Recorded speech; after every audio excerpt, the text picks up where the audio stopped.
Y ahora le rellenaré las características y como ella me tendrá que firmar la autorización, si acaso se la mandaré por correo electrónico. Le pediré los datos que necesito. Yo creo que el correo de ella lo tengo, si no... Ahora te lo doy yo. Eso es.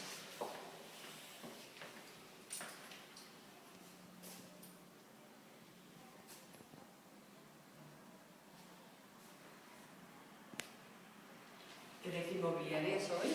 Hispafinancia, ¿estamos ahí en el mercado? Sí. ¿Dónde está el Santander? La esquina de al lado, que era una joyería. Sí, yo creo que vinisteis por casa y vendí uno por la playa.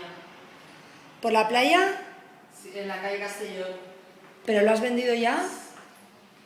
En abril. Si es posible.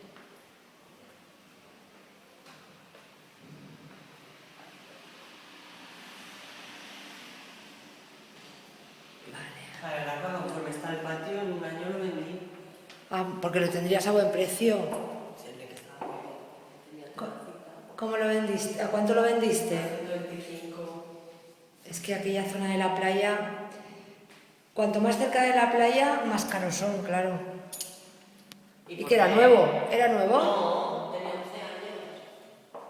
Bueno, pero 11 años tampoco es... Mucho, ¿no? Está... Porque allí la mayoría de las fincas son antiguas.